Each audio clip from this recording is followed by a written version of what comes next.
Dole ne a gaggauta ɗaukan matakin ladabtarwa a kan Major General Abdulmumin Usman Yusuf, kwamandan na Jaji Military Cantonment, saboda ya tozarta mutane, ya tozarta bayin Allah.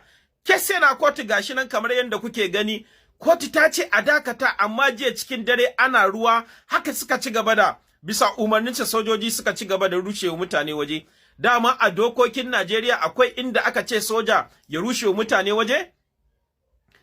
Gashi nan wai amma sojoji ya kare kansa shi Major General Abdulmumin Yusuf, wai su kawai masu shan miyagun ƙwayoyi suke kamawa da ɓata gari. To haka ake kama mutane ɓata gari, mutane suna wajen nan iyayensu da kakanninsu tun kafin a kafa military, shi Jaji Military Cantonment. Gashi nan takardun kotu sun nuna, amma kawai rana tsaka ka zo ka rinka rushe mutane waje kana cewa wai masu shan miyagun ƙayoyi kake wannan. To ai kai ya kamata a kama, kai da kai nake Major General Abdulmumin Yusuf, a kai ka aima gwajin kwakwalwa, domin wallahi sun matallahi aikin da kake yi ya nuna cewa kana shaye-shaye. In ba mai shaye-shaye ba wanda zai irin wannan tozarcin. Jiya masu unguwanni suna ta kirana suna cikin tashin hankali, cikin dare ka ne musu ruguzau.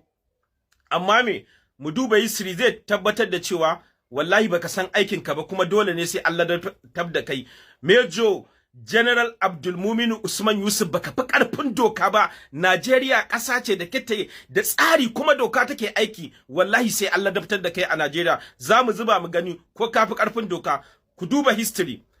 Gashi nan Chief of Defense Staff General Christopher Musa yayi commandant Jaji Military Cantonment.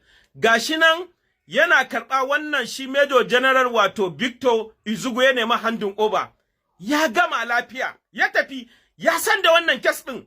Shi Chief of Army Staff Lieutenant General Olufemi Oloyede ya zo ya yi abin nan ga General Christopher Musa, shi ya ma handin over a matsayin commandant na Jaji Military Cantonment. Ya gama lafiya. Ga shi ya yi handin over Major General AK Ibrahim. Major General AK Ibrahim shi ma ya gama lafiya. Gashi nan General Christopher Musa daga nan ya samu promotion, ya zama Chief of Defense Staff.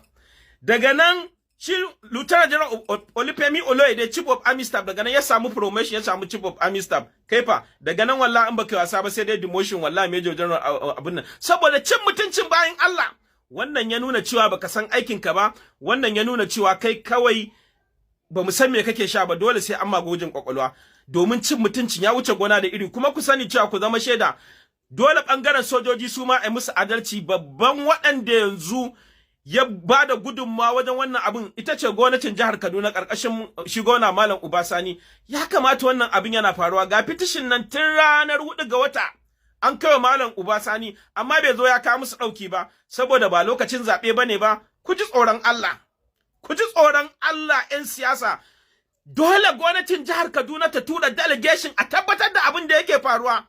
Saboda a yanzu haka magana nan da nake yi cikin wannan dare, yanzu haka mutanen nan suna cikin tashin hankali, amma gwamnatin Kaduna shiru, saboda ba lokacin zaɓe bane. Allah yana kallon ku.